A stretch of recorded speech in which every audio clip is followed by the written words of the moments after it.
Gideão, e como ele foi chamado por Deus para ser o libertador agora de Israel, para ser o juiz, né? Então, Juiz 6, do 11 ao 22, eu coloquei ali, tá 23, eu marquei aqui do 22, conta um pouco do chamado dele, conta todo o chamado dele, na verdade, nesse 6, no capítulo 6. Se quiserem abrir para acompanhar um pouco, eu não vou ler todo ele, porque ainda temos que falar com nosso amigo de fé. Mas ele vai contar então que Gideão, ali no capítulo 6, Gideão ele está escondendo o trigo, né? Ele está malhando, a Bíblia relata, malhando o trigo no lagar. Ele está escondendo o trigo que ele colheu lá, para que os inimigos não viessem e roubassem também. E nesse período que ele estava ali, escondendo, malhando o trigo, guardando lá no lagar, o anjo do Senhor aparece para ele e fala para ele lá no 6:11. Então veio o anjo do Senhor e assentou-se debaixo do carvalho que está em Ofra, que pertencia a Joás, pai de Gideão. Gideão estava malhando trigo no lagar para pôr a salvo dos midianitas. Então o anjo do Senhor lhe apareceu e disse: o Senhor é contigo, homem valente. Então nessa hora o anjo aparece para Gideão, chama ele de homem valente, e Gideão começa a conversar com o anjo. No 13 ele vai seguir dizendo: respondeu-lhe Gideão: ai, Senhor meu, se o Senhor é conosco, por que nos sobreveio tudo isso? E que é feito de todas as maravilhas que nossos pais nos contaram, dizendo: não nos fez o Senhor subir do Egito, porém agora o Senhor nos desamparou e nos entregou nas mãos dos midianitas. Então ele começa uma conversa, eu diria até que indignado com o anjo, né? O anjo do Senhor aparece para ele, ele começa a lembrar das maravilhas que Deus fez no passado, mas agora começa a colocar a fé dele, começa acho que esmorecer ali. Por que se o Senhor, ele fala para o anjo: ai, Senhor meu, se o Senhor é conosco, por que nós estamos passando por tudo isso? Por que agora o Senhor nos entregou nas mãos dos inimigos? Então, como assim o anjo vem e diz que o Senhor é comigo? Se ele fosse comigo, nós não estaríamos passando por isso. Isso era o que Gideão pensava. E aí a Bíblia segue dizendo, no 14, né? Então o anjo vai respondendo, eles vão tendo aquela conversa. No 6,14. Então se virou o Senhor para ele e disse: vai nessa tua força e livra Israel das mãos dos medianitas. Porventura não te enviei eu? E aí como continua, né? Até o 22, essa conversa entre Gideão e o anjo. Então o anjo questiona Gideão, né? Gideão questiona o anjo nessa questão de por que o Senhor havia abandonado eles. O Senhor então chama, aqui a gente consegue entender o chamado de Gideão, quando o anjo aparece e fala: vai nessa tua força porque eu estou te enviando. Eu sou contigo sim, homem valente. E ainda que tenha toda essa indignação dentro de você, eu mostrarei os meus planos, né? E lá no 22, então eu vou passar, eu não vou ler todo ele como está ali, mas eu vou pedir que vocês anotem, tá? E tenham essas referências para pesquisar em casa também. E aí o anjo pede, né? O Senhor depois aparece para ele, continua conversando com ele, e pede para que ele faça como que chama a palavra? Sacrifício. Olha para vocês, né? Tornou-lhe o Senhor a Gideão: já que estou contigo, ferirás os medianitas como se fosse um só homem. Ele respondeu: se alguém tiver alguma outra versão um pouco melhor, um pouquinho mais clara que a minha é bem retrô. Uma versão? É o 6 o 6,16, porque o meu vai falar sobre achou mercê e tal. Certamente estarei com você, disse o Senhor, e você destruirá os midianitas como se estivesse lutando contra um só homem. Isso. Segue para mim ali, Ju. Gideão respondeu: se de fato posso contar com a tua ajuda, dá-me um sinal de que é mesmo o Senhor quem fala comigo. Por favor, não vás embora até que eu traga a minha oferta. Isso, aí é como está sendo dito ali. Então, além de ele ter aquela conversa com o anjo, relembrar as maravilhas que Deus havia feito no passado aos pais, e agora questionar o anjo, Deus vem e fortalece a fé dele, dizendo que ele vai derrotar os medianitas como se fosse apenas um único homem. Todo aquele povo seria derrotado por ele como se fosse apenas um. Deus começa a fortalecer a fé dele. A minha versão ela é bem diferente, ela vai trazer se achou mercê aos meus olhos, né? Se achou graça nos meus olhos. Então, não vá embora, Senhor, até que eu venha e prepare para o Senhor o meu sacrifício. Né? Luizão, você queria? Tá? Mas fica à vontade. Seguiu ali, né? Então, Deus reforça a fé de Gideão para que ele vá encorajado a esse chamado. Né? Encoraja ele ao chamado dele. Posso agora fazer? Sim. Não, é que agora eu encontrei quem chama a atenção aqui é o seguinte, né? No 12 diz que o anjo do Senhor apareceu a Gideão. Então, ele teve a visão ali, um anjo. E depois o Senhor. Mais abaixo diz o Senhor. Então, esse é um dos textos que a gente usa para demonstrar as aparições de Jesus no Antigo Testamento. Então, aqui, normalmente, o anjo do Senhor é Jesus que aparece. Sim, bem lembrado, eu mesmo que a gente estava pensando isso, né, em casa, eu falei, caramba, né, a gente parou para falar um pouco sobre a aula antes, e que primeiro o anjo do Senhor aparecia para Gideão e depois o próprio Senhor. E a questão para muitos é essa, mas que Senhor, né? Se no Antigo Testamento Jesus aí não tinha nascido e tal. Mas realmente é um dos textos que a gente pode usar mostrando a aparição de Jesus no Antigo Testamento. Porque o próprio Deus aparece daí, a gente entende, né? Que o próprio Deus aparece para Gideão. Primeiro foi a aparição do anjo, depois o próprio Senhor. E aqui o importante é o artigo, não é um anjo. Por exemplo, Abraão, quando ele é visitado pelos 3 anjos, são 3 homens que aparecem para ele, são anjos. Né? E aí Abraão, quando vai adorar, ele diz, não, levanta porque nós somos servos tanto quanto você. Né?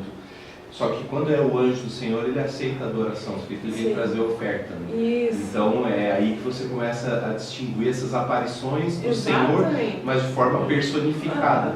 Então a gente é o Jesus ainda em glória, né? Não ter o Jesus com corpo, mas já é uma demonstração diferente de quando é o Senhor diretamente.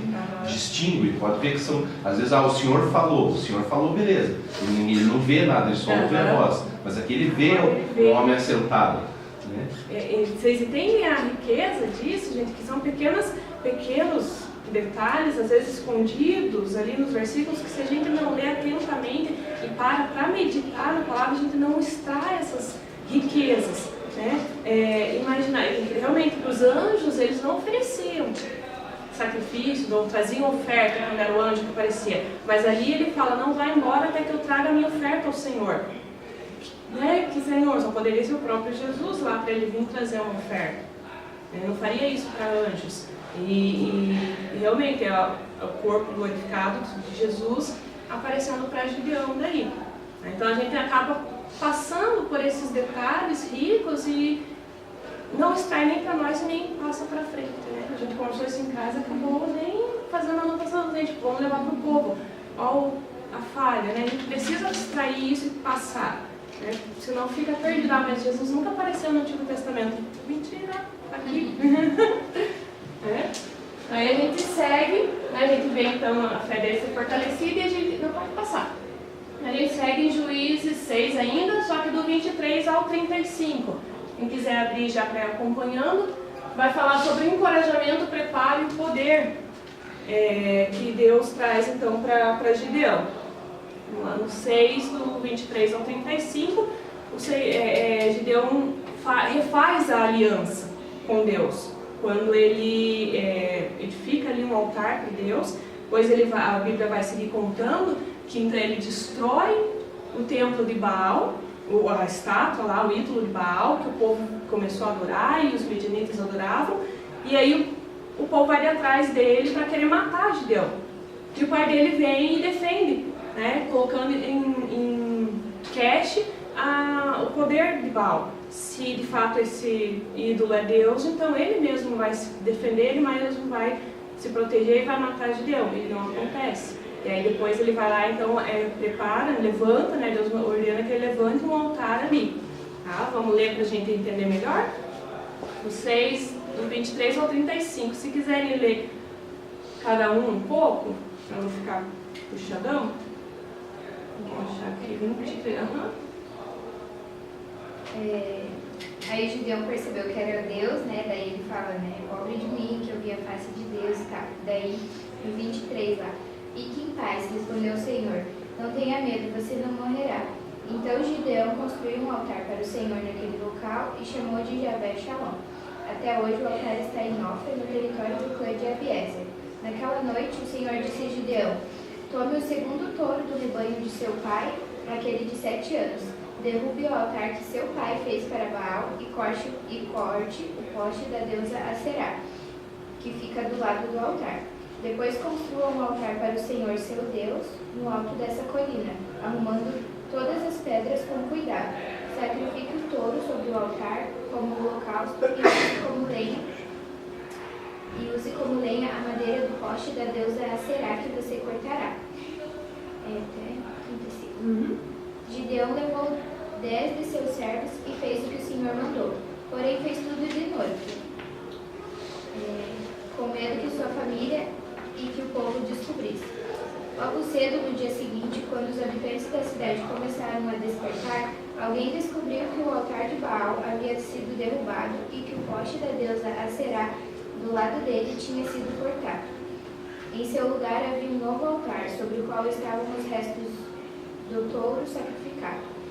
Os habitantes perguntaram uns aos outros: quem fez isso? Depois de uma investigação cuidadosa, descobriram que tinha sido Gideão, filho de Joás. Traga seu filho para fora, os homens da cidade exigiram de Joás. Ele deve morrer, pois derrubou o altar de Baal e cortou o poste de Aserá. Joás, porém, gritou para a multidão que o confrontava: por que vocês defendem Baal? Acaso pretendem salvá-lo? Quem lutar pela causa dele será morto pela manhã. Se Baal é realmente um Deus, que ele mesmo se defenda e destrua quem derrubou o seu altar. Dali em diante, Gideão foi chamado de Jerubaal, isto é, que Baal lute com ele, pois derrubou o seu altar. 33. Pouco tempo depois, os exércitos... Pode dar um pauzinho aqui, Joana, e isso daí já fala sobre... vai começar a entrar na parte da guerra lá. Então, ele refaz finalmente aquela aliança com Deus, a aliança que havia sido quebrada, né, pelos israelitas. Ele refaz essa aliança com Deus agora, Gideão, e Deus ordena que ele vá lá e destrua os altares dos deuses, né, de Baal e Aserá. Ele vai, destrói e levanta ali um altar para o Senhor, edifica um altar para o Senhor. E aí o povo acorda e vê os seus deuses todos no chão, destruídos, e vão atrás de quem fez isso. Quando descobrem que foi Gideão, eles vão até o pai de Gideão, Joás, pedindo a morte dele, que venha para fora que nós vamos matar. E aí Joás se posiciona, né? Então, primeiro para defender o filho, obviamente, mas eu creio ali que como um servo de Deus, mesmo se o Deus de vocês é tudo isso, deixe que Gideão, que ele se acerte com Gideão, e isso não acontece, né? E aí é mudado o nome dele naquela região por Jerubaal, né? Foi que Baal se acerte com Gideão. Então fica claro que nessa hora começa esse encorajamento, começa esse preparo de Gideão perante o povo para que o povo conhecesse quem era Gideão.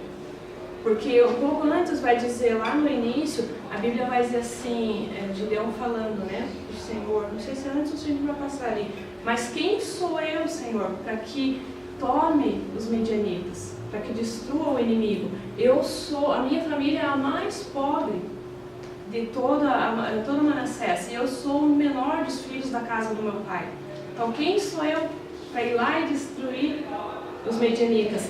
Pensando nessa colocação, naquilo que ele próprio se descreve, será que alguém chamaria Gideão para liderar alguma coisa? Quando ele diz, né, minha família é a menor, a mais pobre de Manassés, e eu ainda sou o menor, o mais desprovido da casa do meu pai.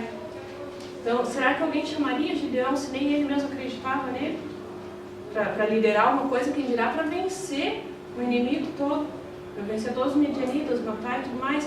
Então, Deus começa a preparar, traz o chamado, encoraja, prepara para que o povo conhecesse e reconhecesse Gideão lá na frente, porque para ele ser um líder que ia levar os israelitas a tudo isso, ele precisava primeiro confiar em Deus, nele mesmo, e o povo enxergar ele, para que seguissem ele e aceitassem ele, como disse.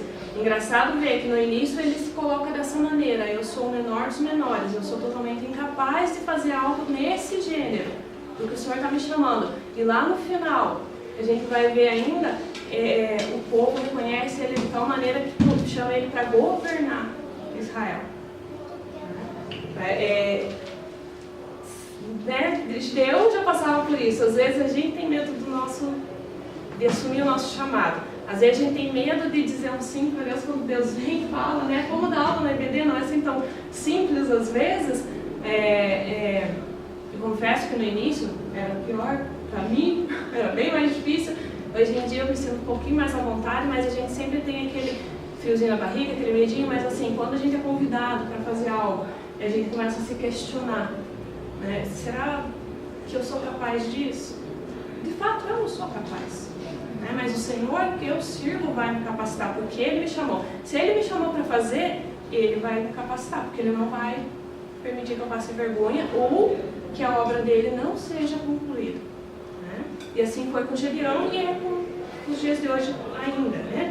E aí no 33 vai seguir dizendo ali: e todos os midianitas e amalequitas e povos do Oriente se ajuntaram e passaram a se acampar no vale de Jezreel. Então o Espírito do Senhor revestiu a Gideão, o qual tocou o rebate. Se alguém tiver outra versão, tá ali, a trombeta, tá? Rebate aqui seria a trombeta. As trombetinhas de chifre. E os abeziritas, deve ser outra versão também no seu. É esse mesmo. Então tá. Vamos lá. 35.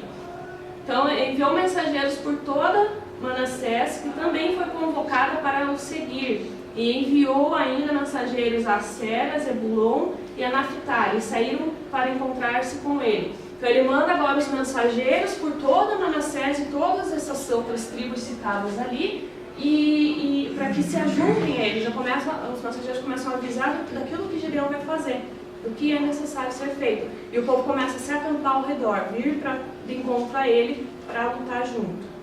Tá? Vamos lá no... Tem coisa aqui, vamos ver. 35 foi, pode passar. E aí a gente começa as provas, né? Não sei se alguém conhece a história de Gideão, quando ele conta. Sim. Fazer só um comentário. Na semana passada a gente conversou bastante a respeito dos outros juízes e de situações ali deles envolvendo os outros deuses, né? Então a gente vê aqui que, por exemplo, o pai de Gideão, o poste ídolo de Baal era do pai dele. Então você vê que ainda está em pleno processo, né? Eles estão num processo de transição, né? Dessa cultura politeísta que dominava toda aquela terra e todos aqueles povos. Assim foi no Egito, né? E a gente falou mais aulas atrás, é provável que os israelitas já tinham uma certa prática religiosa com os deuses do Egito, porque eles estavam dominados ali. Então foi uma redescoberta de Yahvé, né, do Senhor, foi uma nova revelação. Tanto que muito da dúvida de Moisés vem disso também: como eu vou falar em nome desse Deus do Senhor, de Yahvé? E aí ele pergunta: não, mas qual é o teu nome? Eu sou o que sou. Então é toda uma revelação. Por quê? Porque estão lá outros deuses já sendo adorados e estabelecidos ali. E eles são oprimidos. Então, para eles, na visão deles de vida, né? Eles estão dominados, então aqueles deuses são mais poderosos. Como que nós vamos crer nesse? Quem é esse Deus? Onde ele está? Ele não é visível. Cadê? Qual é a imagem que ele tem? Que forma ele tem? Né? E quando Deus vem então nesse processo, Deus está se revelando para eles e Deus quer se revelar aos povos. E quer derrubar esses falsos deuses e quer que ele seja reconhecido. Não, existe um verdadeiro Deus, né? Então é uma transformação de mentalidade, não só dos israelitas, mas de todos. Você vê que isso está tão enraizado neles, que estava lá na família de Abraão, está até agora. E daí o que acontece? Como eles estão oprimidos de novo, né? Eles já vai lá e já levantam um ídolo. Por quê? Porque agora eu estou oprimido, o Deus da terra é esse aqui, é Baal, é Azerá. Então agora eu tenho que fazer. A gente não sabe até que ponto eles também eram tolhidos a fazer, mas quando você começa a ver o que eles praticavam, como eles logo rapidamente eles se voltam para esses cultos, então você entende que eles não tinham essa percepção, opa, não, nós somos de Yahvé. Não, Yahvé é mais um. Sim. Na cabeça deles, Yahvé é mais um. E é um processo de revelação, até dizer, não, só existe um Deus, né? E isso fica muito claro aqui, né? Sim, exatamente, fica claro ali. Veja, um povo que teve a promessa de que herdaria toda uma terra e que, enfim, né, dominaria tudo, começa a ser sempre oprimido e sempre estabelecido esses outros deuses. Quantas gerações, pensa na cabeça deles, né? Se a gente é oprimido e os inimigos que adoram esses outros deuses são quem nos subjugam, então vamos cultuar eles mesmos. A gente pode imaginar, eles passaram por isso, se desesperam, começam a estabelecer esses outros deuses na vida deles. E realmente aí Deus vem para se revelar não só para os israelitas outra vez, mas para que os outros povos vizinhos vissem a mesma coisa. Vissem que só existe um. Vocês vão derrubar e nada vai acontecer, porque eu vou prevalecer sobre todos esses outros deuses. Não era só para os israelitas, mas era para os povos vizinhos também poderem enxergar isso, né? Outra coisa que me chamou bem a atenção aqui, antes de passar para as provas, ali, que eu acho que é bacana nesse início de experiência de reunião pessoal assim, com o Senhor, é essa questão de quando ele questiona Deus, mano, o Senhor é conosco? Sim. Então ele olha, o que ele está fazendo ali? Ele está malhando trigo no lagar. O lagar era o lugar de amassar as uvas. Era uma espécie de cisterna, assim, um poço, né? Onde você amassava, aquilo acumulava. O trigo era malhado no campo aberto, né? Porque você malha o trigo e já vai separando a palha, e o trigo, o vento bate, eles jogam para cima, voa a palha embora, fica o grão. Quando ele malha dentro do buraco, não é normal, você entendeu? Não é o lugar dele fazer aquilo, é ruim fazer ali. Então ele está do roubo, então ele está malhando escondido para ele não ser roubado. E aí ele olha para a situação que ele está vivendo e diz, o Senhor é comigo? Se agora nos entregou nas mãos do medianitas. Olha o que nós estamos passando. Então muitas vezes a gente vai fazer a mesma pergunta. O Senhor é comigo, mas olha o que eu estou passando. Só que aqui entra a lei da semeadura e da colheita, né? Eles plantaram. Então, às vezes, você veja como o ser humano é. O ser humano, nós seres humanos, a gente faz um monte de coisa errada. Enfia os pés pelas mãos. Planta mal. E na hora de colher, a gente quer que as coisas se ajeitem. Não, mas veja bem, não é bem assim. E às vezes a própria resposta para a sociedade, a gente tem uma resposta e ela nunca vai ser humana. Ela é uma resposta divina, porque não existe outra resposta. Só que a sociedade vai olhar e dizer, não, mas isso é a tua fé, mas nós queremos um funcionamento à parte da tua fé. Nós temos aquilo que é a verdade, o caminho e a vida. Então se a gente viver em conformidade com isso, a gente vai colher bênção. Se a gente não viver, vai colher maldição, vai colher problema. Aí a sociedade se enche de problema e quando você oferece a resposta, mas isso é tua. Ok, é a minha, mas eu estou colhendo fruto. Tanto a sociedade quanto ali, perdão, parei. Não, só para dizer o seguinte, então às vezes assim, Deus ele tem princípios. Sim, né? A primeira aula, fiel, a fidelidade dele a gente é tem princípios de vida eternos. Uhum. Quando o homem quebra esses princípios, ele colhe as consequências, ele colhe a morte. O pecado gera morte, sempre vai gerar morte. Então a gente tem uma resposta. Agora, as pessoas muitas vezes não querem ouvir, não querem ouvir a resposta. Por exemplo, um monte de problemas ligados ao sexo. A Bíblia tem uma resposta clara. Você vai fazer sexo quando você for casado. E vai fazer sexo só com a tua esposa e a esposa só com o seu marido. Uhum. Dificilmente ele vai ter problema de doença venérea, dificilmente ele vai ter problema de uma gravidez indesejada, ele não vai viver isso. Sim. Né? São Agora, as colheitas. aí vê o que o homem quer fazer, o ser humano. Ele quer fazer as coisas do jeito dele, ele quer fazer as coisas do jeito que ele acha que é certo, ele quer fazer tudo que ele quer, e no final do dia, não, agora me acha uma solução que me agrada. Sim, né? colher aquilo que para ele seria bom. Ele não quer que a colheita seja diferente daquilo que ele almejava. E aí a igreja daí ela se vê obrigada, né? A sociedade não me fale isso que você está me falando, me fale que isso aí é para vocês. E nem vocês, o mínimo de pessoas vai. Sim. E não trazendo esse contexto de colheita, veja, Gideão ele questiona, né, Deus ali, mas o anjo, se o Senhor é conosco, por que a gente está vivendo nessa situação? Olha como eu estou, por que eu estou, o povo está nas mãos do inimigo, sofrendo toda essa opressão. Ele fala, né, que estão sendo oprimidos pelos medianitas. Se o Senhor é conosco, por que está vivendo tudo isso? Mas é bem isso, lembrando lá no início dos Juízes, essa foi a colheita de Israel. Eles plantaram isso. Né? Quando desobedeceram, quando quebraram a aliança, quando não expulsaram os povos antes, todos os povos antes de entrar na Terra Prometida.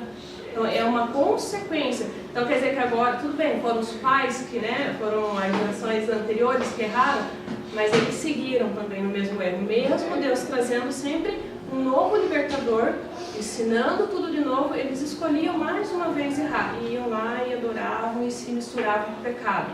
É a colheita. Ainda que Gideão não entendesse, porque a gente sabe, né, o coração dele estava, acredito, desesperado por algo sobrenatural e aconteceu, mas eles não podem esquecer, não poderiam esquecer que é a colheita deles, assim como é com a gente hoje. O que eu venho plantando é o que eu vou colher, não tem como fugir dessa regra. Seja ela bíblica, seja ela secular, eu só vou colher aquilo que eu plantar. Não tem como eu, no trabalho, plantar a discórdia e recolher uma promoção.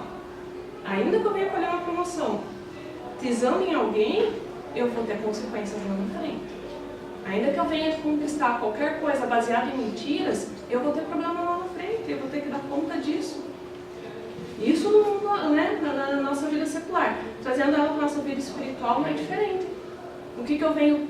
Aqui eu me entrego aos meus prazeres, aos prazeres do mundo, aos prazeres da carne ou ao meu chamado. É o que eu vou colher. Não adianta depois a gente querer questionar, né? Mas, puxa, Deus não olhou para mim. Como eu falei na minha aula anterior, Deus já escolheu o povo para ser feliz ou para ser triste. Não, Ele não escolheu. A gente fez as escolhas de ser triste, de seguir esse caminho errado e plantar o que era errado. Não era diferente para aquele povo, para Israel, e não é diferente hoje. A gente vai colher o que a gente plantar. Então a gente tem que pensar bem em que semente a gente está lançando no solo. Ele vai ter que colher aquilo mesmo. Não adianta querer que Deus conserte depois. Ele vai até nos perdoar por misericórdia e amor, mas não vai consertar. E do outro lado, um Deus que vem. Sim, ele não abandona. Ele não abandona. Ele busca, ele oferece, ele estende a mão. Então, nosso desafio é isso, né? Primeiro viver. Sim. E depois lembrar de que a gente está aqui para oferecer uma mão estendida, uma resposta em amor, né? Mas se errar, se falhar, exato, sempre tem. O nosso Deus é o Deus da segunda chance. Nos afaste do amor dele. Não tem, o pecado, ele traz separação entre o homem e Deus, ele traz a morte, né? O salário do pecado é a morte, mas ele não traz o fim do amor de Deus por nós. O nosso pecado nos separa dele, mas o amor dele é incondicional. Então, a hora que a gente se arrepende, ele tem esse novo pai de amor e estende a mão. Se for necessário 50.000 vezes, ele vai estender a mão. Vamos então, pro velo de lã, né? Para as provas que Gideão faz. Então, a Bíblia vai contar que ainda Gideão lá meio duvidoso de que será que eu estou mesmo falando com Deus? Será que Deus está me falando, me chamando? Ele começa a pedir provas para Deus.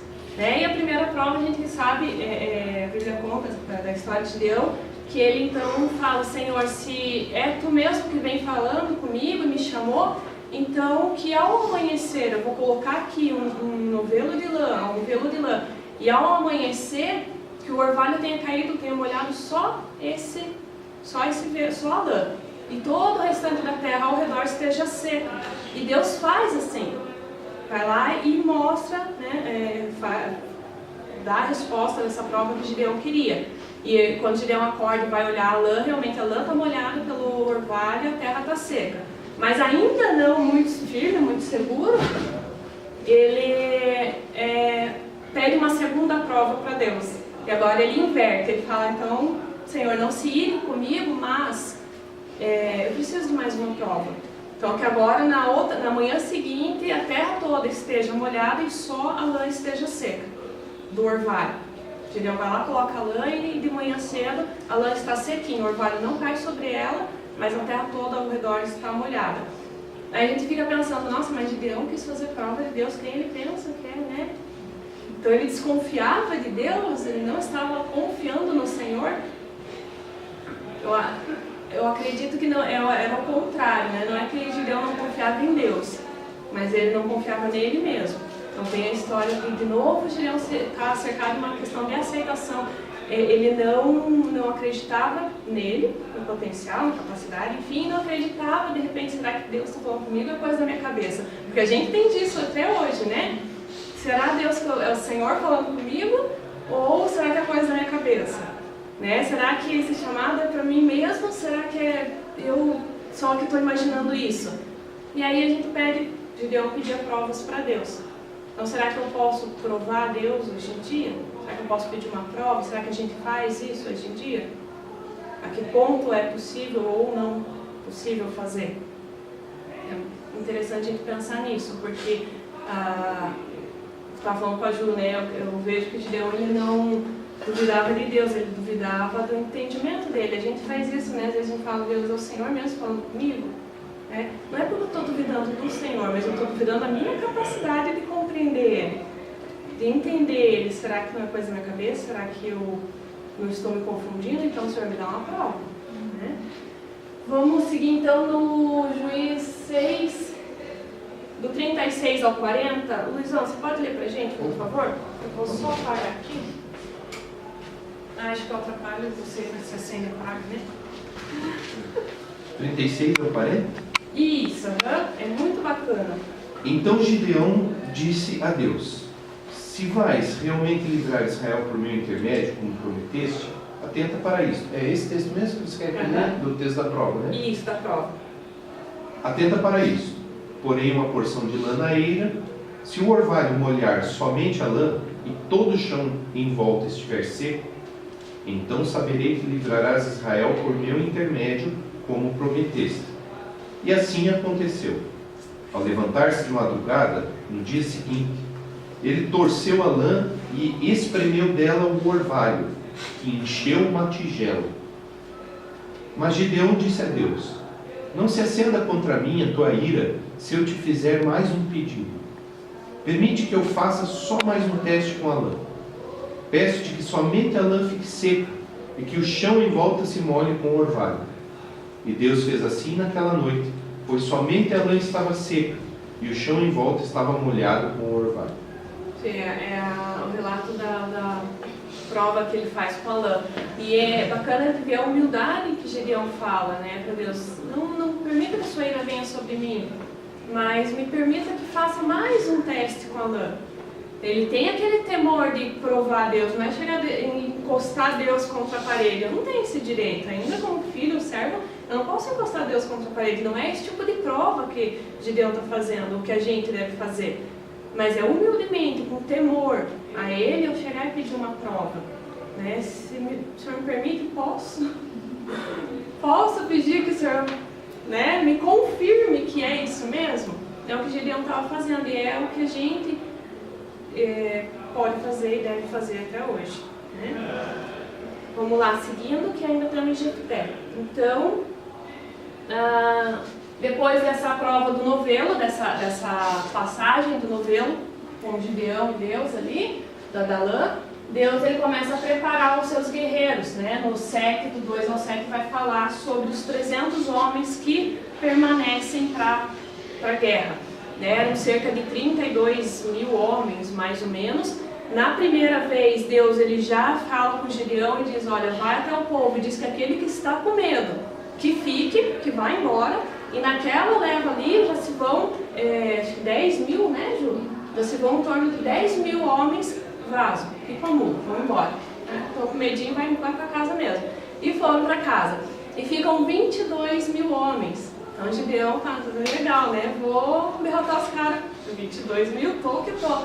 E aí Deus veio e fala para ele de novo, para aí, porque pede para que os homens desçam até o rio e lá eu vou te dizer quem vai para a guerra com você, quem vai libertar Israel junto, né? E aí Deus separa, então, desses 32 mil, apenas 300 homens, né? E Deus fala ali no rio, né, para Gideão, aquele que deitar, se dobrar para beber água com a mão, separa para um lado, e aquele que beber com a boca, como se bebe o cachorro, né, o animal vai beber a água do rio, separa para outro. E Deus mostra quem vai ficar com eles. Mas se a gente for pensar aqui, por que Deus fez isso? De 32 mil homens, deixar só 300 homens com Gideão? Quem arrisca um palpite esclarecedor? Eu acho que Deus faz questão de reduzir bastante o povo, o número de guerreiros, para mostrar que quem vai dar a vitória é ele mesmo, não o Gideão, né? Não por força dos homens. Isso. Dele. Deus ele já conhece o coração do homem, conhece o coração do povo lá. E principalmente para continuar esse encorajamento, esse avivamento da fé de Gideão, justamente para que a glória dele não fosse perdida, né? Então eu mando 22 mil homens e eu corro o risco de Gideão achar que não era eu falando com ele, né? E todo o povo ao redor dizer, não, fomos nós que vencemos. Veja, são 22 mil homens, 32 mil no começo. E aí Deus reduz justamente o que o Gustavo falou. Ele reduz o povo a 300 homens para que saibam que de fato foi Deus que derrotou os medianitas, não foram os homens. Deus estava com Gideão, com esses 300 homens, por isso houve a vitória, porque não ia ser, era uma coisa ilógica, trazendo números por números, né, de os israelitas vencerem, era impossível. Qual que é o 7, do 2 ao 27, eu vou ler rapidinho ali, senão eu vou atrasar junto, né? Vamos ver aqui. 7 do 2 ao 7 vai falar sobre essa passagem de separação dos guerreiros. Disse o Senhor a Gideão: é demais o povo que está contigo, para eu entregar os midianitas às suas mãos. Israel poderia se gloriar contra mim, dizendo: a minha própria mão me livrou. Aprego-a, pois, aos ouvidos do povo, dizendo: quem for tímido e medroso, volte e retire-se da região montanhosa de Gileade. Então voltaram o povo 22 mil e ficaram só 10 mil, troquei. Então, ou seja, eram 32 mil e foram embora, correção, foram embora 22 mil já nessa primeira intimação de Deus, foram 22 mil embora. Quem é tímido e medroso, quem está com medo de ir, vai embora, né? Pode se retirar. Ali foram embora 22 mil, ficaram só 10 mil homens. Nesses 10 mil, Deus faz a seleção de 300. Né? Vamos seguir ali, desculpa, me perdi. Vamos lá, 4. Disse mais o Senhor a Gideão: ainda há povo demais, ainda há gente demais. Faze-os descer as águas e ali provarei, lhe mostrarei, né? Aquele que de quem deve dizer. O que deve dizer é esse: este irá contigo, este contigo irá. Se alguém tiver a versão diferente, tá? Me desculpe, gente, mas a minha é bem Porém, todo aquele de quem eu te disser, este não irá contigo, então ficará. Fez Gideão descer os homens às águas. Então o Senhor lhe disse: todo que lamber a água com a língua, como faz o cão, esse porás à parte, como também a todo aquele que se abaixar de joelho e beber. Foi o número dos que lamberam, levantando a mão até a boca, 300 homens, e todo o restante do povo se abaixou de joelho a beber a água, né? Como cachorro. Então, desse povo, desses 10.000, Deus separou aquele que trazia, né, a água até a mão, e foram 300 homens que foram para lá. Tem alguma diferença, algum mistério nessa questão de dobrar o joelho, beber água como um cão ou trazer ele até a boca? Bom, uma vez eu vi uma analogia que é a questão de você estar atento, Alerta, né? Os soldados que eles não largavam a espada e tipo, estavam ali, eles estavam em alerta. Os outros que tipo, deixaram a espada, pegaram a mão e ficar ali prostrado no rio, já ouvi falar disso também. Estavam expostos ao risco. Exato. Seria uma possibilidade. Seria uma possibilidade, há uma tática, um cuidado de guerra nesse sentido, né? Então, aquele que vai trazer a água, enfim, ele acaba se dispersando, tem todo cuidado, larga a espada e fica, né? Então, Deus ele vai e separa nesse sentido. Mas isso a Bíblia não fala sobre isso, tá, gente? É algo que a gente traz como tática e cuidado de guerra. Né? Para mim, o que fica assim bem marcante, que é um fato concreto, primeiro, né, Deus ele está naquele processo se revelando de novo, o povo está oprimido, então ele quer, você vê a intenção de Deus em ser glorificado, em ser reconhecido, né, em meio a essa situação. De cada 3, 2 vão embora, e Deus fala os que forem covardes e medrosos. Então ali é humilhante. Covardes e medrosos. Os que forem covardes e medrosos podem ir para casa. Quem tiver com medo, quem não quer guerra, quem não quer aceitar o chamado, já você assumir, dizer não, então não vou, pode dar desculpa que for, mas ficou na classe dos covardes e não quero guerra. Eu vou ficar oprimido mesmo. Então Deus já começa a mover. Depois, enfim, independente, esses 300 talvez sejam aqueles onde Deus viu uma verdadeira fé. Não, nós vamos para essa guerra. Nós queremos a guerra. Porque os outros não foram, mas por alguma maneira, não seja só pelo número, ou há um gestual ali. Então tem alguma coisa em que eles, né? Que Deus achou graça. Talvez eles estivessem duvidosos, ou de qualquer forma. Ou até mesmo orgulho. Não, eu não sou covarde, não sou medroso, vou ficar. Não quis admitir, mas não queria ir para a guerra. Mas o coração não estava. Então também mas é um fato que só 300 foi quem Deus separou. Escolheu, né? Então assim... conhecendo o povo, né? Isso, conhecendo o coração do povo. E por que eu pergunto se tem mistério? Porque se levantam muitas teses em relação a isso. Eu já ouvi isso também, e realmente por cuidado de estratégia de guerra, realmente é pesado isso. Eu estava olhando lá, mas é questão de guerra. Mas Deus não fala, olha, eu separei por isso, eu escolhi por isso. E eu acredito que Ele sondou o coração. A atitude deles, né? Exatamente. Deus falou assim, então esses são aqueles que creram em mim, né? E que estão crendo que o Senhor vai com que eu 300, e o fato 300 camaradas não iam libertar o povo. Não iam libertar o povo.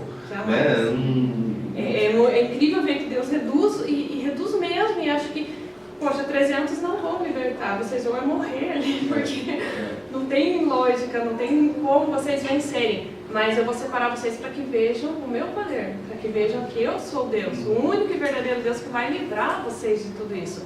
Aqueles outros não podem livrar, né? Eu acho que esse momento aí coloca também em questão a importância de Deus dar a confirmação a Gideão de que era ele quem estava falando com Gideão. Também, porque nesse momento de tensão, cara, pense, qualquer líder vai pegar 300 e pouquinho pra ele enfrentar. Eu também foi embora. O cara falou, não, Deus, você tá pirando, tchau, tô indo embora. Ou tipo, não, pode ficar, volta aqui os 22 mil que forem embora, com medo ou não, vamos pra guerra. Tipo, nenhum ser humano, a ponto de vista racional e estratégico, ia aceitar isso aí. Mas como ele teve uma confirmação verdadeira, clara, de que foi Deus que falou com ele, então ele falou, não, Deus falou comigo, ele está querendo acabar com os 300, então tudo bem, então bora. Vou nessa força, né? E o que reforça isso é que a gente não pode esquecer o seguinte: Israel não é um povo de guerra. Não, nunca foi, né? Perto das nações, não, eles podiam ir à guerra, mas eles não eram preparados para a guerra. Porque o que acontece? Eles não tinham acesso ao material. Então, para você, por exemplo, ter carros, ter escudo, metal, espada, você tem que dominar o minério, você tem que fundir, você tem técnica. E Israel ele não tem acesso à tecnologia, como os filisteus, por exemplo. Por que os filisteus eram tão poderosos? Porque eles tinham a tecnologia da guerra. Israel não detinha isso. Então, eles eram assim, pastores, né? Você vai ver eles indo com pau, com pedra.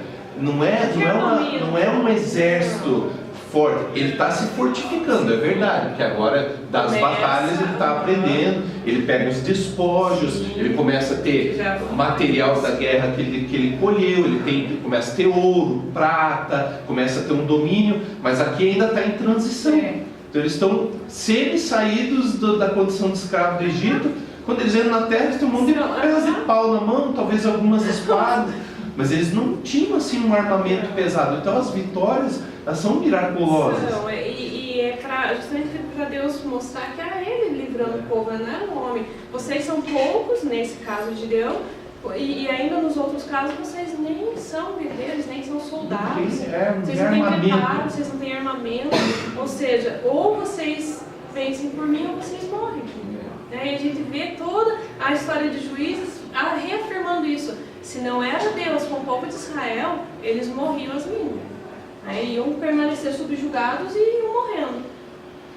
Então a gente vê a questão dos 300 homens sendo separados, e aí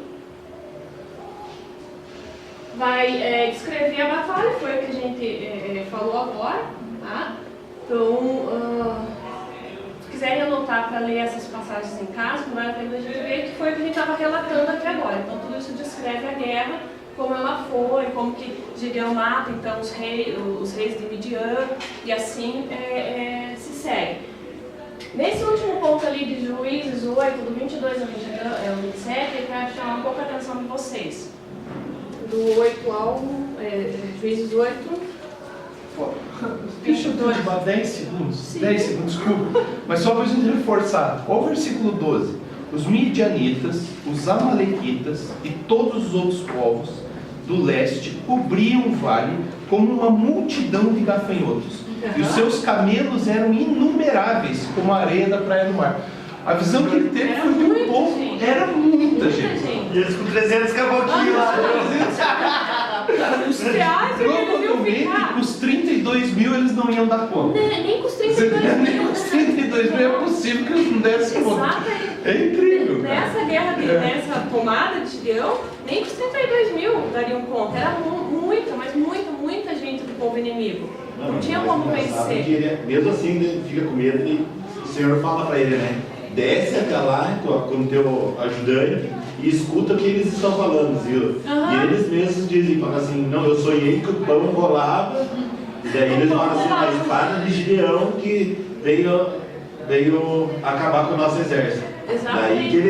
Daí ele cria, andando na boca do inimigo, que ele cria coragem para assim, não, agora eu vou vencer essa batalha. Deus usa até o inimigo ali naquela hora para encorajar Gideão, né? E realmente não teria como eles vencerem, como o Gustavo falou. Será que aqueles 300 e o próprio líder Gideão não ia dar para trás já? Ia recuar, caramba, a gente é 301 homens. 300 homens aqui contra toda essa multidão é impossível, né? E aí ele mesmo assim vai na força que Deus mandou ali e vence, né? E derrota os inimigos lá de Midian. 8 do 22 ao 27. Leio certinho, gente, toda essa trajetória da guerra, porque ela é fantástica, ela reforça o poder de Deus sobre as pessoas. Como a gente não precisa ir na nossa força, ainda que a gente seja pouco ou pequeno. Se Deus mandou, vai fazer, porque Ele vai dar conta. Alguém lê para mim, por favor, o 8 do 22 ao 27? Os homens de Israel disseram a Gideão, você nos salvou dos midianitas, portanto, seja nosso governador. E depois de você, o seu filho e o seu neto. Gideão respondeu: eu não serei governador de vocês, e meu filho também não. O Senhor Deus é quem será o governador de vocês. E continuou: mas vou fazer um pedido. Cada um me dê um dos brincos que tirou dos vencidos. Os medianitas usavam argolas de ouro nas orelhas, porque eram jeito do deserto. Os homens de Gideão responderam: nós os daremos com prazer a você. Então estenderam a capa e cada um pôs nela os brincos que tinha tomado dos medianitas. Isso, você vê, a minha versão ela fala: não dominarei sobre vós, tampouco o meu filho ou o meu neto. O Senhor dominará você, né? Eles queriam um rei, né? Exatamente. Para variar, então, né, os israelitas queriam que o vizinho tinha. Eles ainda queriam um rei. E aí, aquele menininho que não acreditava em si próprio, que era desconhecido lá no meio do povo, Deus capacita, Deus chama, capacita, levanta, encoraja, faz ele vencer, e agora Gideão é convidado a governar, a ser rei deles. E Gideão, na sua humildade, recusa. Mas não, nem eu, nem meu filho, nem meu neto vai governar vocês. Quem vai governar é Deus. Ele poderia dizer e aceitar, ficar com aquela posição, né, aquele status para ele. E aí ele pega essas joias, essas argolas de ouro, para fazer Bíblia fala de efode, que não é uma estola propriamente, mas era aquele peitoral, aquele peitoral que os sumos sacerdotes usavam sobre as vestes deles, com pedras preciosas e tudo. E aí a gente ficou pensando: caramba, mas por que Gideão quis fazer isso, né? Os sumos sacerdotes que usavam. O que tem a ver ele colocar isso, pedir isso para se engrandecer? Mas ele não precisava se engrandecer, porque o povo convidou ele para governar, para ser rei, e ele recusou. Então, por que ele queria fazer aquilo? E a gente foi ver essa questão do que representava esse peitoral, essa estola, esse efode, né? E fala que ela representa a questão do poderio, realmente, da força divina, a força de Deus sobre os sacerdotes. E a prontidão de servir a Deus, né? Só que, claro que depois ali vai dizer, então ele coloca isso sobre a família dele ali, e o povo passa a saber quem são, quem é e tudo mais. Não é, aí existem algumas outras teses, por isso que eu queria chamar a atenção, que inclusive já ouvi pregarem que naquela hora Gideão quis fazer um ídolo para si próprio e se engrandecer. Mentira, né? Porque se ele quisesse se engrandecer, ele teria aceitado ser rei, né? Teria aceitado ser governador do povo ali, governar sobre eles.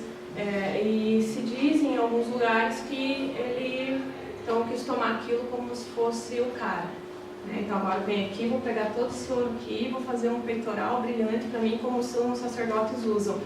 E não era nesse intuito de se achar, tá? Não era para a glória dele, ele não queria aquilo para a glória dele. Tá? Eu vou pedir realmente que vocês leiam todas essas passagens em casa, e esse último, para vocês entenderem bem o porquê de ele ter feito esse peitoral e entenderem detalhado a guerra, porque é fantástica essa guerra que ele trava com o Midian, porque eu preciso deixar a Ju falar sobre Jefté, e daí eu vou falar uma coisa. Claro. O colete, né? O colete, ou éfode, ele tinha duas pedras, uma era... o tumim e o urim e tumim. E elas serviam para orientar, né, o sacerdote. Então, provavelmente, quando ele fez, ele não estava querendo dizer, né, como eu sou bom. Como o povo tinha chamado ele para governar, ele e os netos para ser rei, provavelmente ele falou: não, Deus vai orientar, Deus vai governar, e aí ele pede isso. Então, coloca como mas aí está o erro dele. Mas aí está o erro dele. Porque o povo começou sem refletir muito, assim como esse pouquinho, mas aqui ele faz algo que Deus não mandou ele fazer. Sim, exatamente. O erro dele está aqui. Que aí ele faz o peitoral sacerdotal, que era do sacerdote. Ele deixa esse peitoral na cidade dele. O que os israelitas fazem? Vão lá adorar o peitoral. Sim, a Bíblia começa daí. A Bíblia diz que eles se prostituíram. E esse termo é quando eles idolatram o outro Deus, então eles se prostituem, né? Eles se prostituíram por causa do temporal, peitoral, e esse peitoral, esse éfode, se tornou uma armadilha para Gideão e sua família. Isso. Na minha versão aqui diz, com ouro Gideão fez um ídolo e colocou em Ofra, na sua cidade. Então todos os israelitas abandonaram Deus e iam lá para adorar o ídolo. E isso foi uma armadilha para Gideão e sua família. Isso. Só mais 2 minutinhos, tá largo.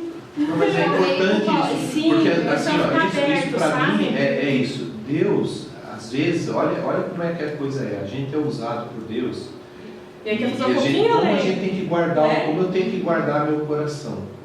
Porque queira ou não queira, quando você vive algo maravilhoso de Deus e você é instrumento, ou Deus faz algo através da minha vida, da tua vida, é normal que as pessoas reconheçam de uma certa forma, venham te dar um elogio, ou etc, etc. Até aí é natural, mas o coração tem que estar muito guardado. Olha, eu não é de mim. A glória é dele. A glória é dele. Quem deu é ele. Exatamente. Quem faz o é nosso ele. coração também é natural. Mas o nosso coração, o natural é...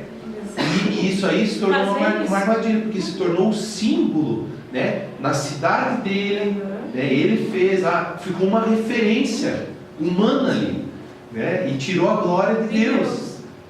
Porque ele fez assim, não quero nada. Aí vou embora. Pega, então, levanta isso aqui, dê uma oferta ao Senhor. Ó, vamos. Você entende? Não. Fiz um peitoral sacerdotal. Quem que mandou ele fazer? Isso que é nesse ponto que eu ia chegar. Veja, Deus, até ali Deus seguiu fazendo tudo que Deus mandou. E sempre pondo prova. Isso, sempre pondo prova. Quer dizer, até ali, enquanto era Deus falando, ele pedia prova e ele cumpria, né? Ele obedecia. Ok, ponto. Acabou o seu papel. Agora, para fazer o peitoral, não pediu prova na Aí, meditação. exatamente. Não foi Deus que mandou ele fazer o peitoral, o éfode, não foi Deus. Ele não pediu prova para Deus para fazer isso, mas ele vai lá por sua vontade humana, sua vontade própria, faz aquilo, talvez no bom intuito, ok, né? Mas acaba, quando não foi uma ordem de Deus, se torna uma armadilha. Faz com que o povo caia na idolatria de novo agora disso aqui.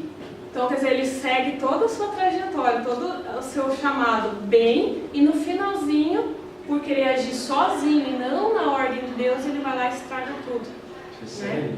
Muito sério, porque a gente precisa tomar isso nos dias de hoje. Será que eu não venho seguindo o meu chamado ok? E ele chega ali na frente, eu resolvo fazer por mim mesmo. Né? Agora eu não preciso mais de Deus, agora eu vou à nossa entrevista lá, né? A gente precisa aprender, crente precisa aprender a contar testemunhos, bênçãos, sim, mas também precisa aprender a contar as falhas, gente. Eu vou contar uma falha bem rápida e que, caramba, fiquei muito triste. Eu fui, né, estava em busca de um outro perfil agora de trabalho, né, no meu profissional lá. E dentro de home office, eu falei, caramba, eu vou fechar parceria com essa empresa aqui, show de bola, home office, trabalhar em casa do jeito que eu pretendo fazer agora. Pretendia, né? E aí fui na minha força, apareceu uma mega empresa, show de bola, para eu fechar parceria, com um contrato e tudo.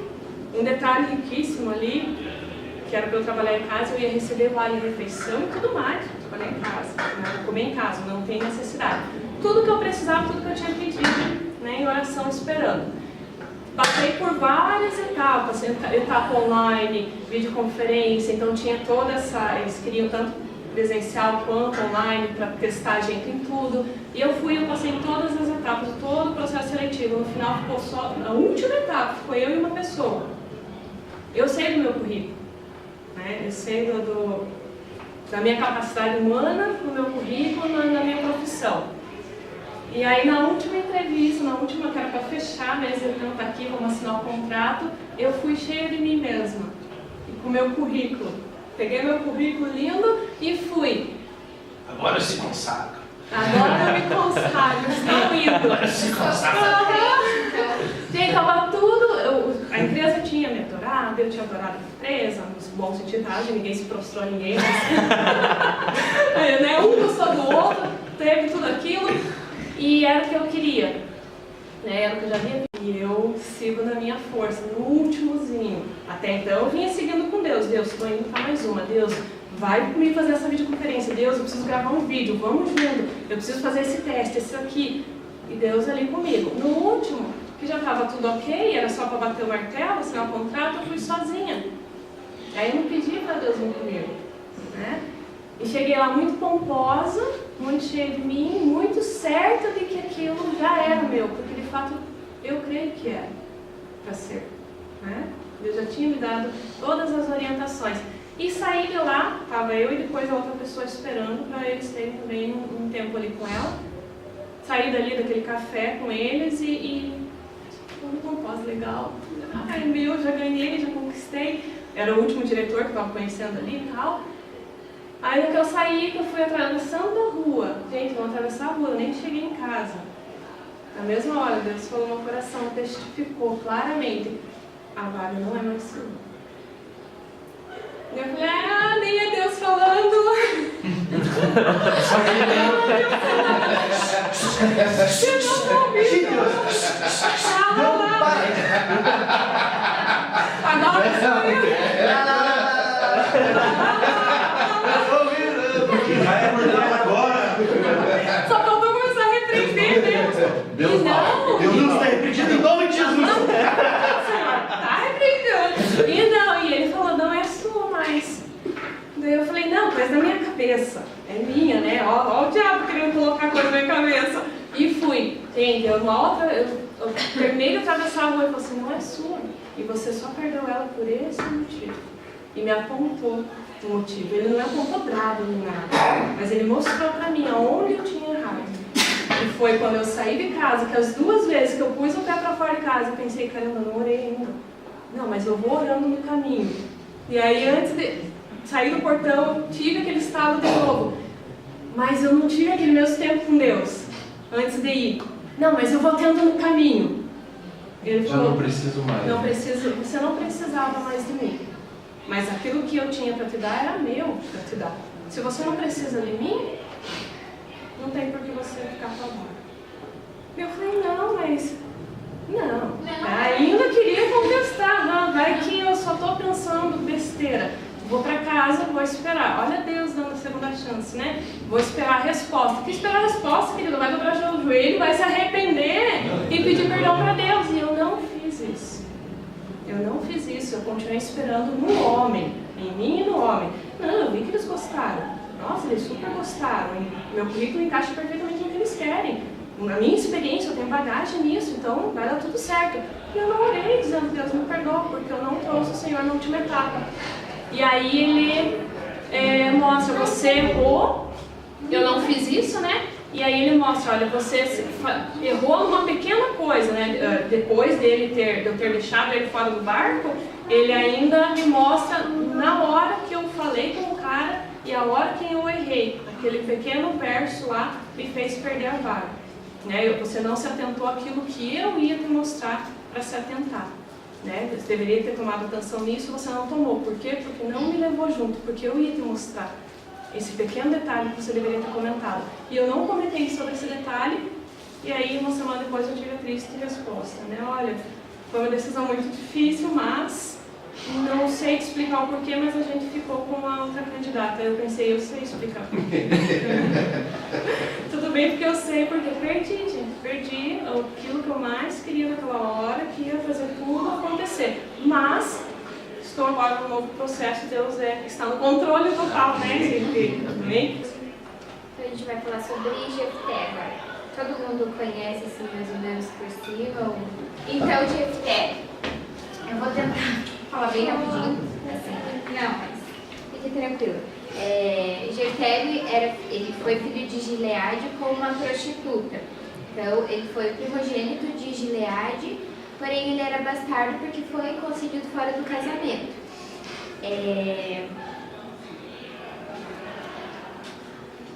Pode passar. Ah, não, pode. E aí, quando Gileade, né, falece tudo, os irmãos falam pra ele sair, que não é pra ele ficar lá porque ele não tem direito.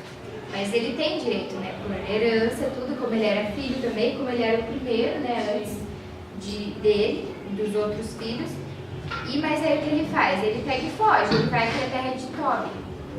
Lá ele se envolve com várias pessoas ruins, assim, de má índole, com pessoas desocupadas, na minha versão fala desocupados, né? Tem outras que falam outras coisas. Lá no... Deixa eu ver aqui. Só pra gente ver as versões. Como fala.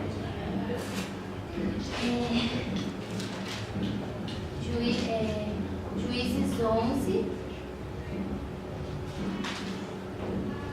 3. Alguém lê? 3. Isso. Então Jefté fugiu dos seus irmãos e se estabeleceu em Tob. Um grupo de homens vadios se juntou a Jefté e o seguiu. Então pessoas desocupadas, pessoas que más influências, mas ele estava liderando essas pessoas. Eles pedem para ele chefiar, liderar eles mesmo, direcionar eles. Aí o que acontece? O povo de Gileade, os amonitas começam a atacar o povo de Gileade, e aí os anciões de Gileade, né, provavelmente os parentes lá dele, vão lá e pedem para que busquem ele na terra de Tob. E aí ele começa a falar, não, mas não foi vocês que me tiraram daqui, agora vocês querem que eu volte para ajudar vocês ainda. E aí eles falam, né, que se ele for com ele, que eles precisam muito dele. E se ele for com eles, ele vai poder governar, ele vai se tornar juiz.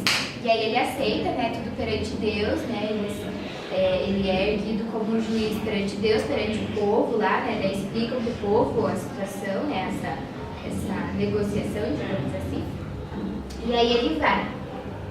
Aí Jefté vai, ele aceitou lá o combinado com o pessoal de Gileade, e ele vai conversar com o rei Amon, né, ele manda mensageiros, ele tenta dizer, né, olha, por que isso está acontecendo, por que vocês estão querendo guerrear e tal, né? Aí eles ficam naquela conversa e tal, explicando, né? Jefté explica sobre a terra, fala que era por herança, Deus deu para ele, né, para os israelitas e tal, mas ele não dá muita bola, ele fala o que ele quer e depois ele até diz numa parte que ele não quis mais ouvir, né? E aí no final, Jefté fala assim, eu vou ler aqui para ser mais rapidinho. Fique com o que o seu Deus, Camus, lhe der, e nós ficaremos com o que o Senhor nosso Deus nos der. Então ele diz isso, né, que Deus decida quem vai vencer isso. E agora para aquele lá. Bom, os amonitas estavam oprimindo o povo de Israel, porque novamente o povo de Israel pecou contra Deus, de novo, né, e estavam adorando outros deuses e tudo mais, e abandonaram Deus. Toda vez que eles estavam adorando outros deuses, não tinha como Deus estar sendo adorado, não tem como, né? Deus fala que é só Ele é Deus e que não é para adorar mais nenhum, quanto mais vários, né? E aí eles estavam lá, né, naquela coisa, eu acho que eu não vou pedir para abrir, mas se vocês quiserem anotar, só para ser mais rapidinho, vou ler. Eles oprimiram o povo de Israel por 18 anos. Então imagine, né? Foi 7 lá os midianitas, agora mais 18, imagine esse povo, né? Mas não é diferente dos dias de hoje, né? Porque às vezes a gente peca, daí Deus tem misericórdia, daí daqui a pouco a gente vê outra coisa, tá fazendo de novo, mas, né? Aí o povo clama a Deus por socorro, eu vou ler aqui. Do 10 ao 14, Juízes 10, do 10 ao 14.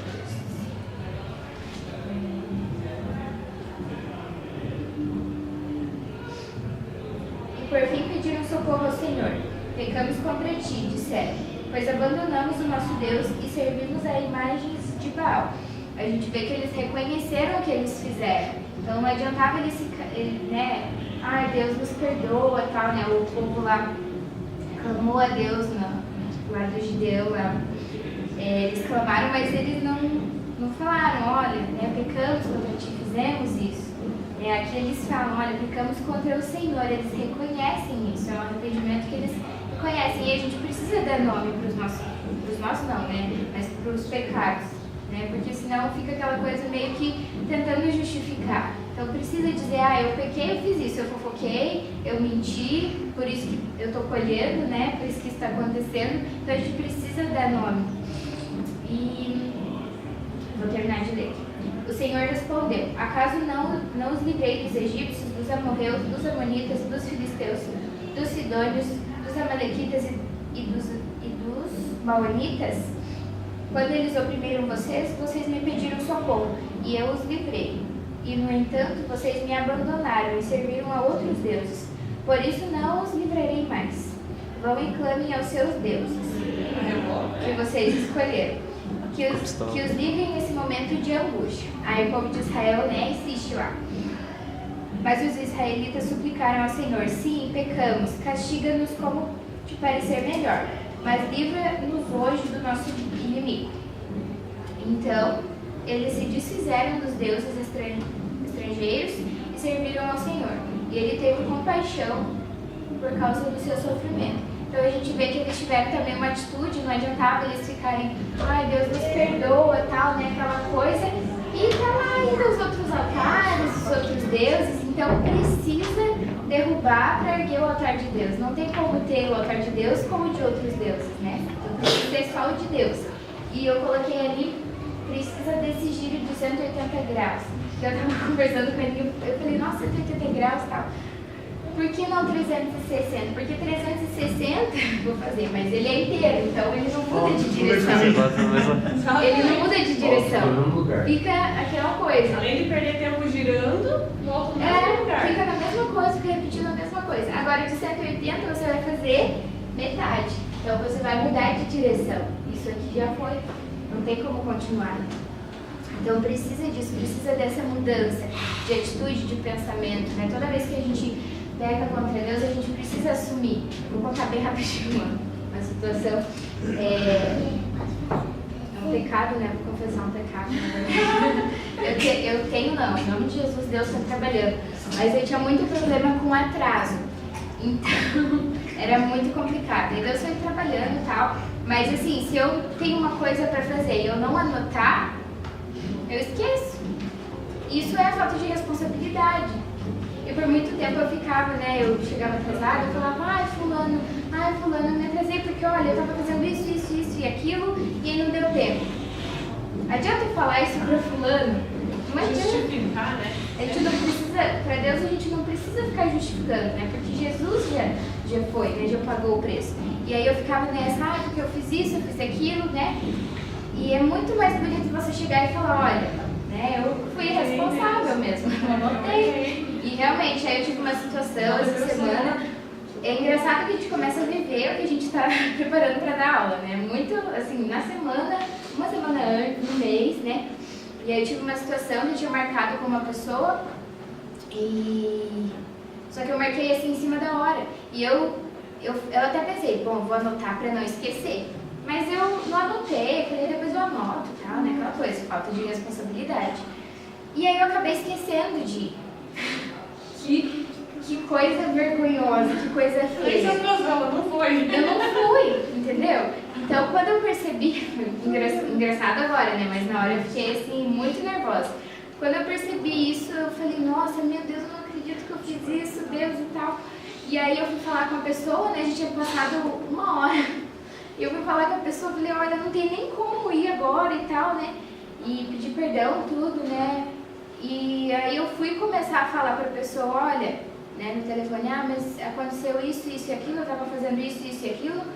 Aí o Espírito Santo já trouxe no meu coração, não, você foi irresponsável, você não anotou. E eu sei que eu tenho um problema com isso, então eu precisava anotar. Então eu precisei assumir para essa pessoa, olha, eu fui irresponsável.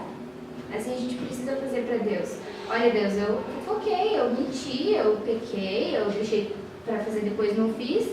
Então a gente precisa fazer isso, né? Para ter esse é o arrependimento, você confessar e ver, reconhecer o que você fez, né? Porque às vezes a gente fica tentando justificar, tentando falar, né? Ai Deus, eu falei de fulano, mas também fulano falou de mim. Então eu falei também. A gente fica justificando, né? E isso é errado, porque Deus não quer isso. Deus quer o coração sincero, a verdade, porque também às vezes eu penso, será que a gente tenta se justificar para Deus para tentar agradar? Não precisa. Ele já nos ama apesar de tudo isso, apesar de todos esses pecados. Essa é uma das frases que a gente usa no discipulado, né, Ju? Que a gente fala assim, por que a gente precisa confessar o pecado sendo que Deus já sabe que a gente pecou? E é o simples fato de você apenas concordar com ele. Sim. Ele quer que você concorde com ele, né? E que você dizer, se Porque eu penso, quando a gente assume, né, eu não anoto. Então, quando Deus já via, a Espírito Santo já havia alertado ela, anote, né?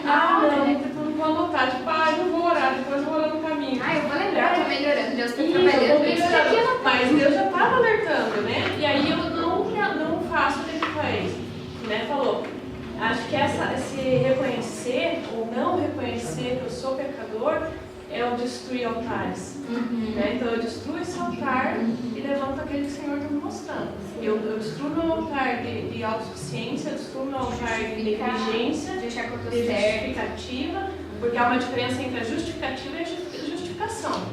Eu tenho que ficar na justificação. Né? Por Cristo eu sou justificado, eu não preciso ficar dando justificativa para Deus superando os meus pecados. Né? E é esses 180 graus que a Ju falou. A partir do momento que eu destruo esses altares, eu mudo de atitude, de mente, né? Paro de praticar o pecado. Porque antes, enquanto eu estava justificando, falando para as pessoas, desculpa, tal, né? Eu me atrasei por isso, por aquilo, eu estava dando 360. Eu estava naquilo, não mudava. Por mais que Deus estava querendo ter acesso ali para trabalhar nisso, eu não deixava, porque eu continuava não dizendo, não confessando que eu estava sendo responsável com aquilo. Na voltinha, voltando no mesmo lugar. E aí precisou da meia volta, né, de 180 para mudar de direção, porque, né, ficar no mesmo lugar não dá.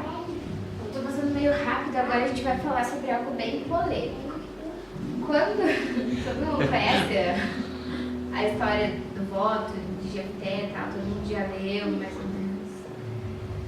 A primeira vez que eu li, eu pensei, nossa, que tipo, né, desse Jefté fazer um negócio totalmente precipitado e tudo mais, né? Eu fiquei assim, nossa, mas como que ele faz um negócio desse e já tá falando que não é pra fazer? A gente tem, a gente tem várias referências na Bíblia falando que é melhor que a gente não faça um voto do que faça e não vá cumprir ou demore para cumprir. Deus não se agrada de votos poucos, né? E que não glorificam Ele. E aí eu tinha esse pensamento e tal, não vai dar conta, não vou dar conta de abrir tudo. Aí a segunda linha vai falar sobre os votos, como deve ser feito, que não deve ser feito precipitadamente. E vocês acham que, está dizendo, mas vocês acham que as pessoas poderiam ser votadas a Deus? Votadas. O que vocês acham?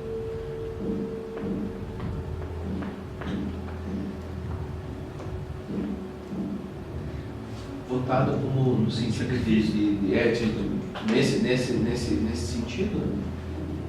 Assim, Se qualquer coisa acontecer com ela, tipo assim. Só para saber se vocês votaram. Então, a gente está utilizando o termo votado como sacrifício. Sim. Teste. Entrega. Então vamos ler lá em 1 Samuel 1:11. Alguém abre, por favor?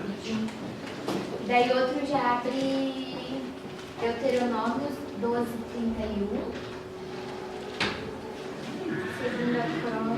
Segunda Crônicas 28:3. Quer pegar crônicas? Peguei Deuteronômio. E pegou Samuel? Aí tem mais uma crônica aqui, ó. Segunda Crônicas Pegou Samuel. 33:6 também. Já peguei. Primeiro Samuel 1:11. Deuteronômio 12:31. Segunda Crônica 28:3 e Segunda Crônica 33:6. 1 Samuel 1:11 aqui. Isso. E fez um voto dizendo: Senhor dos Exércitos, se benignamente atentares para a aflição da tua serva, e de mim te lembrares, e da tua serva, se não esqueceres, e lhe deres um filho varão, ao Senhor o darei por todos os dias da sua vida, e sobre a sua cabeça não passará navalha. Então a gente vê ali a Ana, né, fazendo a oração e entregando o filho dela, que, né, não tinha nascido ainda, mas ela estava pedindo ao Senhor um filho e que quando nascesse ela votaria ele a Deus, então ela entregaria ele. Então nesse sentido de entregar para o serviço de Deus, entregar inteiramente para Deus, não como um sacrifício literal, vivo, era possível as pessoas serem votadas dessa forma, né? Apresentadas a Deus e entregues a Deus. Isso? Pode ler lá, Deuteronômio. Não adorem o Senhor nosso Deus do jeito que aqueles povos adoram os seus deuses, pois Ele odeia e detesta tudo que esses povos fazem nas suas reuniões religiosas. Eles até chegam a oferecer oferecer a esses deuses os filhos e as filhas para serem queimados em sacrifício no altar. Pode ler também a segunda crônica. E queimou incenso no vale de Ben-Rinom. Chegou até oferecer os seus próprios filhos, queimando-os como uma oferta aos ídolos, de acordo com o nojento costume dos povos que o Senhor Deus havia expulsado da terra conforme os israelitas avançavam. Pode ler também o próximo já. Segunda crônica 33:6. Alguém abrir? Queimou seus filhos em sacrifício no vale de Ben-Hinom, fazia adivinhações, praticava magia e feitiçarias e consultava adivinhos e médiuns. Pecou muito contra Deus o Senhor e fez com que ele ficasse irado. Então a gente vê que Deus abominava esse tipo de coisa, né? Entregar uma pessoa viva, fazer o sacrifício lá de holocausto e tal. Era proibido, Deus abominava. Então dessa forma, não poderiam ser votados, mas sim daquela forma como Samuel, né? Entregue a Deus, entregue ao serviço, a servir a Deus, né? Vou ler. Pense bem antes de prometer alguma coisa a Deus, pois você poderá se arrepender depois. Então, aí fala, e Eclesiastes fala também, né?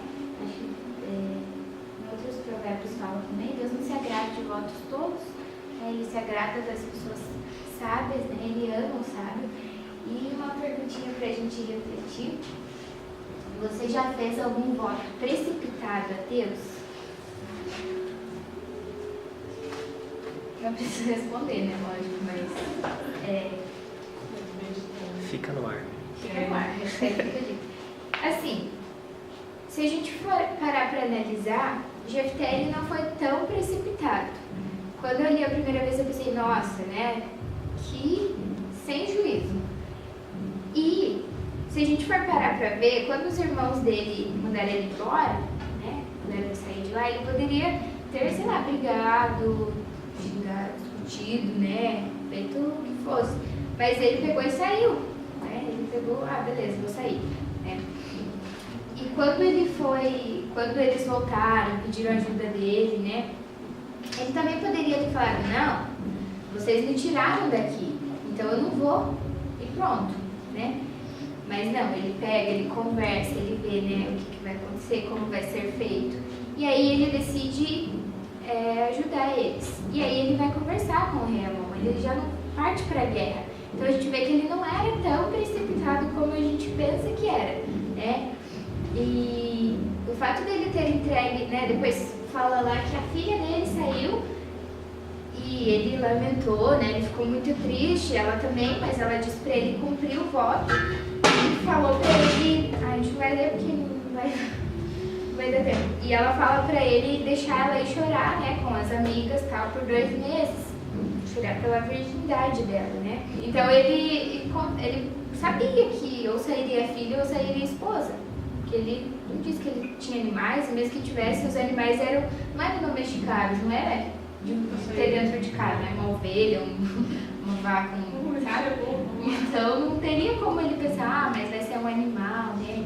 Então ele sabia que ou seria a esposa ou seria a filha. Como a esposa, ele já era casado, não ia ter muita lógica, né? Então ele estava, digamos assim, ele estava consciente do que ele estava fazendo, né? Ele não fez um negócio assim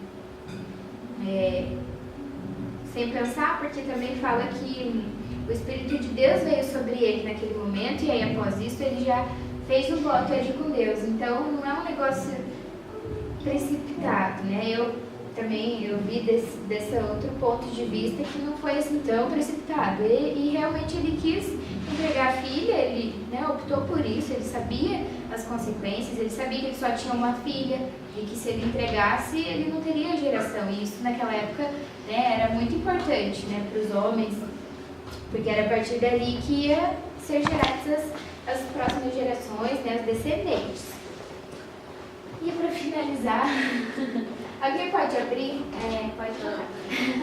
Alguém pode abrir 1 Coríntios 1, do 26 ao 29, daí só para deixar aberto, que a gente já vai ler. Então, falando sobre os dois foram, o Gideão e o Jefté foram guerreiros de Deus, né, foram escolhidos por Deus.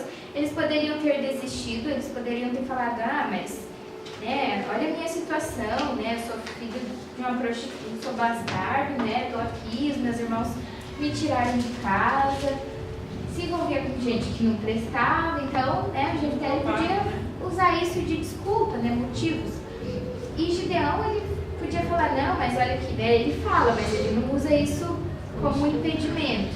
Ele fala, não, mas eu sou menor, tá, minha tribo é menor, é mais fraca. Então, os dois tinham motivos, entre aspas, humanos, né, para dizer, não, eu não vou, Deus não está comigo, sabe, para duvidar.